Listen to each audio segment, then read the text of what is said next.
ধন্যবাদ জানাই আমাদের অত্র ইউনিয়নের আগামী দিনের ভবিষ্যৎ এবং তারুণ্যের অহংকার আমাদের সুজন মঞ্জু ভাইকে। উনি তার ব্যক্তিগত উদ্যোগেই এই ধরনের একটা বৃহৎ কাজ হাতে নিয়েছেন। নোয়াখালীতে গত বছর এবং ফেনীতে গত বছর যে ভয়াবহ বন্যা কবলিত হয়েছে এবং এই বছরও অনেক অঞ্চল বন্যা কবলিত হয়েছে, পানিবন্দী হয়েছে অনেক মানুষ, হাজার হাজার মানুষ। এর মূল কারণ ছিল এই জলবদ্ধতা। শহীদের আদর্শকে ধারণ করেই আমরা আসলে আজকের এই কাজে আমরা উদ্যোগ গ্রহণ করি। আপনারা জানেন শহীদ প্রেসিডেন্ট জিয়াউর রহমান ক্ষমতা গ্রহণের পরে যে উল্লেখযোগ্য কয়েকটি প্রকল্প হাতে নিয়েছেন, তার মধ্যে ছিল খাল খনন কর্মসূচি।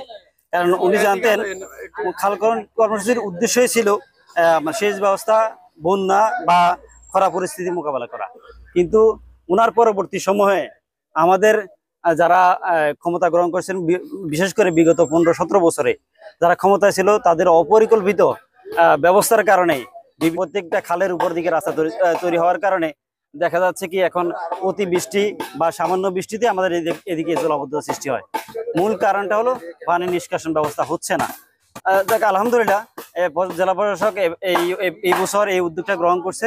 এতে দেখা যাচ্ছে অনেক এলাকার মূল রাস্তাটাই কাটা পড়ে গেছে, যেটার দায়ভার এর আগে যারা দায়িত্বে ছিলেন ওনারাই অবশ্যই গ্রহণ করতে হবে। কারণ ওনারা অপরিকল্পিত ব্যবস্থার কারণেই আজকে এইখান দিয়ে কালভার্ট না হয়ে রাস্তা হয়ে গেছে। যেহেতু রাস্তা কাটা পড়ে গেছে, এখন মানুষ এবং শিশু এবং বয়বৃদ্ধ থেকে শুরু করে সবার যাতায়াতের এখন আর খুব কষ্ট হচ্ছে। সেই বিষয়টাকে মাথায় রেখে আমরা এখানে এসেছি। এখানে একটা কালভার্টের ব্যবস্থা করছি যে গাড়ি বা এবং সবাই চলাচল করতে পারে এবং এই সমাজ উপকৃত হয়। আসলে আমরা এই মুহূর্তে রয়েছি আমাদের 1 নং চরমুটা ইউনিয়নের 5 নং ওয়ার্ড মতাপুর গ্রামে। আপনারা ইতিমধ্যে দেখতে পাচ্ছেন এখানে একটা কাঠের পুল নির্মাণ করা হচ্ছে। আমাদের সুজন মঞ্জু ভাই, আমাদের সাবেক সদর উপজেলা বিএনপির দপ্তর সম্পাদক জনাব সুজন মঞ্জু ভাইয়ের অর্থায়নে।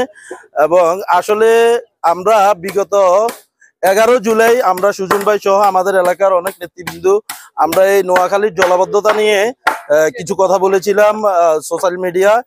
তো এর বাইরেও আমাদের অনেক অ্যাক্টিভিটিস বিভিন্ন জায়গায় নোয়াখালী এবং ফেনীর জলাবদ্ধতা নিয়ে কথা বলেছে।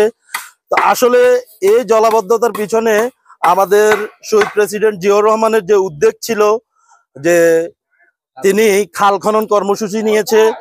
কিন্তু বিগত কয়েক বছর বিগত ফ্যাসিস্ট আওয়ামী সরকারের আমলে এই খালটি নোয়াখালীর বিভিন্ন জায়গা, শুধু আমাদের অঞ্চলে নয়, বিভিন্ন অঞ্চলে অবৈধভাবে তারা দখল করেছে। তো আসলে আমাদের নোয়াখালীর জেলা প্রশাসক এবং ইউনো মহোদয় উপযুক্ত পদক্ষেপ গ্রহণ করেছেন।